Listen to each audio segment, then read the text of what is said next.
আজই ডাউনলোড করুন আর এনজয় করুন আপনার পছন্দের শো। মানে এখন বীর্যু সারেন্ডার করবে পুলিশের কাছে?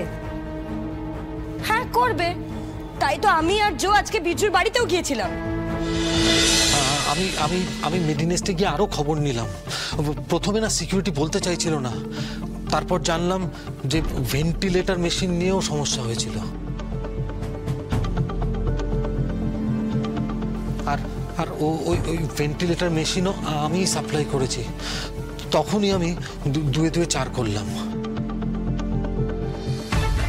আরে এত কিছু হতোই না তোমরা যদি ডেকে সরাসরি ওর সাথে কথাটা বলতে। কি করে বলবে অয়ন্তিকা? তুমি বুঝতে পারছো না, ওনারা সবাই তোমার কথা ভেবেছে। আমিও খুব অভিমান করেছি শুরুতে যে ওনারা পেমেন্ট আটকালো, কিন্তু কিছু বললো না আমাকে। অনেক ভেবে বুঝলাম সবটাই তোমার জন্যে। আমার জন্য? তুমি আমাকে ভালোবাসো, এইসব শুনলে তুমি কষ্ট পাবে, তাই তোমাকে কিছু জানতে দেয়নি দাদা বৌদি। কি? অয়ন্তিকা, তোমার মা বাবা দাদা বৌদি সবাই তোমাকে প্রোটেক্ট করছে। ওনারা আমাকেও তোমাদের একজন বলে মেনে নিয়েছে, তাই তো আমাকে ভরসা করে নিজেদের ব্যবসার সাথে জুড়েছে। এতটা বিশ্বাস ভালোবাসার পরে ওনারা আমার কাছ থেকে যেটা পেল সেটা সত্যিই লজ্জার। তোমার জ্ঞানের নারী খুব টনটনে। আমার ওপর খুব বিরক্ত আমি জানি, কিন্তু আমি জানি আপনারা লজ্জার খাতিরে আমাকে কিছু বলছেন না। কিন্তু মনে মনে তো আমাকে অত্যন্ত নীচ ভাবছেন। আমি আমার স্টকে অন্যান্য যা যা মেশিন ছিল সব চেক করলাম, দেখলাম সবটাই জালি।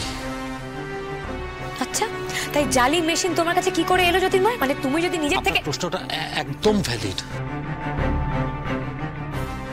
আমার ব্যবসাটা আমি আর আমার বন্ধু বীর্যু মিলে চালাই।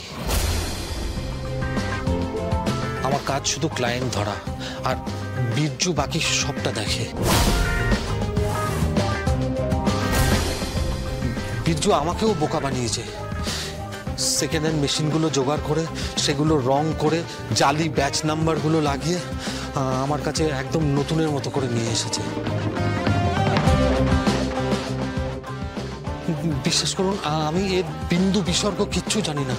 আমি ওই মেশিনগুলোকেই নতুন বলে বিক্রি করেছি। আমার হাত দিয়ে এত বড় একটা পাপ হয়ে গেছে। সেই নিজে ধরা পড়ে গিয়ে এখন অন্য একজনের নামে চালিয়ে দিচ্ছ, এবার তাকে বলছো যে সে দোষী, তুমি কিছু জানো না। ভালো ভালো, ব্যবসাটা ভালো। না না, ভেরি সরি টু সে জো, মানে বিশ্বাস করো আমি এই কথাটা আমি তো বিশ্বাস করছি না। মানে এটা আমি তোমার এখন জাস্ট এই মুহূর্তে দাঁড়িয়ে আমি তোমার মুখের ওপর বললাম, আমি তোমার কথাগুলো জাস্ট বিশ্বাস করতে পারছি না। বিশ্বাস করো, জো যা বলছে সব সত্যি বলছে। ও আজকে সকালবেলা আমাকে ডেকে পাঠিয়েছিল এই সবটা বলবার জন্য। ও তখনও বলছিল যে যেভাবেই হয়ে থাকুক না কেন এটা অন্যায় হয়েছে। এখন এসব কথা জেনে আমাদের কি হবে বল? আমাদের যা ক্ষতি হওয়ার সেটা তো হয়ে গেছে, আর যেন না হয় তাই। তাই আমি আর বীর্যু পুলিশের কাছে সারেন্ডার করব। মানে এখন বীর্যু সারেন্ডার করবে পুলিশের কাছে? হ্যাঁ করবে, তাই তো আমি আর জো আজকে বীর্যুর বাড়িতেও গিয়েছিলাম।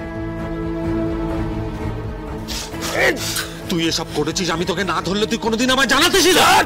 ছাড় আমায়, আর বলছি। এইগুলো দিয়েই তার মানে পুরনো মেশিনগুলোকে নতুনের মতো তৈরি করা হয়? তোকে আমি ছাড়বো না। তুই মানুষের জীবন নিয়ে খেলা করেছিস। এই এই ওকে মেরো না, ওকে মেরো।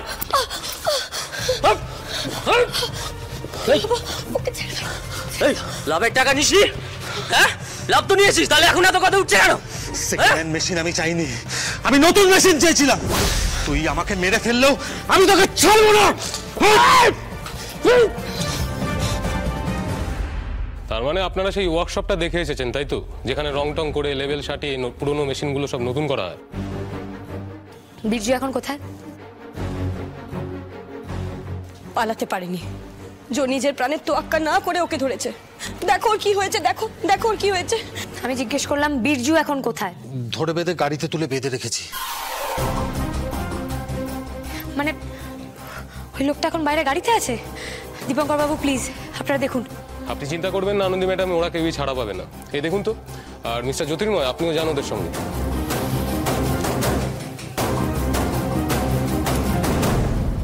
কি আশ্চর্য ভাবো, এত কিছু হয়ে গেল আর জ্যোতির্ময় কিছুই জানতো না, এটা হতে পারে? এখনো বিশ্বাস করবি না তোরা ওকে? এখনো না? দেখো বোনটি, ওকে বিশ্বাস বা অবিশ্বাস করার আমরা কেউ নই, তার জন্য না দীপঙ্কর বাবু আছেন। হ্যাঁ এক্স্যাক্টলি, আমরা তো সবটা ওনাকে জানিয়েছি। মা, ওকে তোমরা পুলিশে দেবে? আরে আরে আমি কিছু করিনি, কখন থেকে আপনাদের এক কথা বলে যাচ্ছি। না না, আমাকে ফাঁসানো হচ্ছে, আমি এসবের কিচ্ছু জানি না। হ্যাঁ আচ্ছা ঠিক আছে ঠিক আছে, আমি এদিকে এদিকে আসুন, ব্যাপারটা একটু শুনি তো। কি বলবো বলুন তো স্যার, আমি এসবের কিচ্ছু জানি না। এই মেশিনে রং টং করার ব্যাপারে আমি কিচ্ছু জানি না, আমাকে ফাঁসাচ্ছে এরা। আবার মিথ্যে কথা বলছিস তুই? হ্যাঁ, তুই আমার সেকেন্ড হ্যান্ড মেশিনগুলো নতুন করে বেচতে পাঠাসনি? আমি এসব কেন করতে যাব বলুন তো স্যার? আচ্ছা মেডিকেল লাইনে এসব হয় কখন, আপনি শুনেছেন? জ্যোতির্ময়, জ্যোতির্ময়, তোমার পার্টনারের যে বোধটা আছে তোমার কিন্তু সেই বোধটা নেই।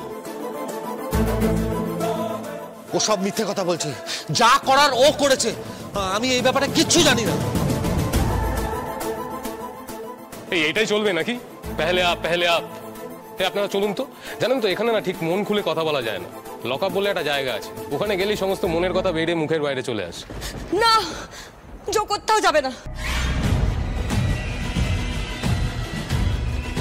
এই তো ব্রেন ওয়াশটা ভালোই হয়েছে, নিজের পিঠটা নিজেই চাপড়ে দিতে ইচ্ছা করছে।